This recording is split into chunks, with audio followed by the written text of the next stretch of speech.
Welcome back. Here we are in our Kali Linux machine, and it is time we finally learn how to use that mysterious tool that is said to be the most important tool that we must master. Don't worry, terminal is not difficult to use. But before we get to open it and run a bunch of the commands, let us first define what terminal is. So what is it? Terminal is a program that allows us to interact with Linux operating system using different commands. We can create files, delete files, create directories, run programs, set different tasks to execute, and we can do many more things using it. It is important you get used to it, especially if you never used it before, because if you are coming from Windows or Mac OS, you probably are used to opening files or folders by clicking on different icons and navigating like that. For example, on Windows, we usually open files by double-clicking on an icon and it will open that folder. And on Linux, we can actually do the same thing. So if I go right here, and for example, I want to open this home folder, I will double-click on that folder and it will open the folder with all the files inside of it. But we don't want to be doing it like that. Let us see how we can do it using terminal. So let us close this first, and we already know how to open terminal. Right click on desktop and click open terminal here. First thing that we notice is the username that we have right here and the host name that we have right here. But we also notice this /desktop. This means that our terminal process has opened inside of the desktop directory. Does it always open there? Nope, it only opened there because we told it to open there. Remember, we right-clicked on desktop and clicked open terminal here. If we, for example, went to the home folder and right-clicked here, open terminal, it doesn't say /home like it did in desktop. It just gives us this wavy minus sign. Well, that sign in Linux means that you are in your home directory of your user. And our user is called Mr. Hacker, so the directory name should be /home/Mr. Hacker. And to check the directory name, we can type the command pwd. If we press enter, it will give us the current directory in which our terminal process is running. And it is /home/Mr. Hacker. And this pwd simply just stands for print working directory. If we, for example, go to the folder once again, which is /home folder /Mr. Hacker, and we double click on documents, try to open terminal here, so open terminal here. This will open a second terminal, and you will see right here that it says /documents. But do we always need to go to that folder and open terminal inside of that folder for it to be inside of this directory? Of course not. We can use a command called cd. And you should be familiar with this command since we already used it before.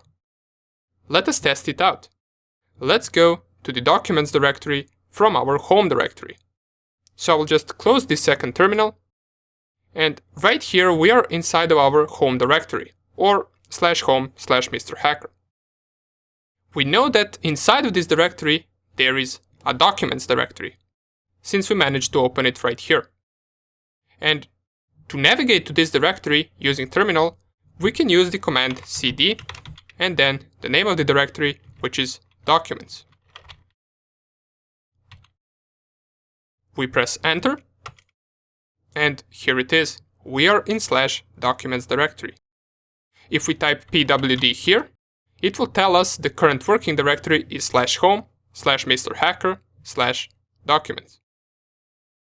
And for example, if we wanted to go one step or one directory back, we can type the command cd and then 2 dots. What this command will do is it will go one directory back, and if I type pwd once again, we will now be again in /home/mrhacker directory. So these two dots tell the terminal to go one directory back. Okay, great, but how can we know which subdirectories and files are in home directory, for example? We knew there was a documents directory in home folder because we opened it right here. We didn't open it over terminal, we opened it right here from our desktop. Once we open it again, we can see all of the folders and files inside of this /home/mrhacker directory. But we didn't see these files inside of our terminal. So how can we list them? How can we see all of these files using terminal? So we know which directories are available inside of this /home/mrhacker directory. To check files and folders in any directory, we can use another familiar command, which is ls. And the ls command stands for list, so let's just test it out. If we type it, press enter, here we are. We can see same folders and same files that we can see inside of this window right here.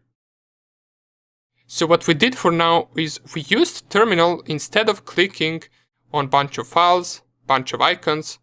We now are doing all of that with our terminal.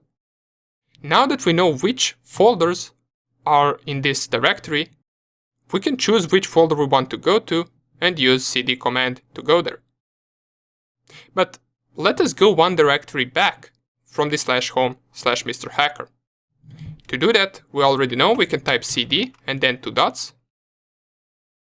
And by the way, cd simply stands for changing directory. Don't know if I mentioned that, but cd is changing directory. And now we can see once we went one directory back, we are in /home directory. If we type ls here, we can see here is our mrhacker directory that is containing these files right here. Since we went one step back, we can only see mrhacker directory since this is the only folder inside of the /home directory. Let's go one more step back. If I type cd, two dots, once again, now I'm in /directory. And it is called /directory because it is only specified as a forward slash. And we can't go more than that. This is the main directory that has all of the other files and directories in the system. If we try to type cd once again, you will see it will still be in the /directory. And remember when I told you during Kali Linux installation that we will shortly see /home/tmp/var directories that occurred in one of the installation questions? Well, if I type ls right here, here they are. These are all just standard Linux directories. And here is /home, from which we came from. Here is /var. And here is tmp. And a bunch of other directories, and these are all just standard Linux directories. From here, you will notice that not all of it is same color. This is because not all of the stuff we see here is the same thing. Something is a directory, something is a file, and for example, we cannot use cd command onto a file. We can only use cd to go to another directory. So if I try, for example, cd, and I choose this file, so cd init rd.img, and press enter, this will not work. It will give us an error saying not a directory. But if I type cd and then /c, for example, which is this directory, and press enter, now I will be inside the /c directory. And here I can type ls to list all of the files inside of the /c directory. And you will also notice that here we got a mixture of files and directories as well. Directories are these dark blue names, while files can be other colors depending on file type. Usually they are white. Okay, great. We learned the basics of navigating through Linux system and directories using different commands. Now, before we finish this video, here is a practice test. Try returning to the desktop directory from this /c directory, using only the commands that we learned. I will give you right now a few seconds and I will show you how to do it. So try it out. Okay, don't worry if you didn't get it. This will come with practice, so here it is how we can do it. From the /c directory, we know that we must go back to the /directory. And in the /directory, we got our home directory. We can check it out by typing ls. And inside of this home directory, we know that we got the Mr. Hacker directory, and the Mr. Hacker directory has the desktop directory. So to navigate there, we can type cd home, type ls here, then type cd Mr. Hacker, type ls here once again to check out all of the available directories, and cd desktop. And now we are on our desktop directory once again. Great, so practice a little bit with these commands. This is nothing really too hard, it just takes some practice and you will get used to it pretty soon. And in the next video, we're going to see how we can create files and folders using terminal, as well as we're going to see how we can run programs. See you there.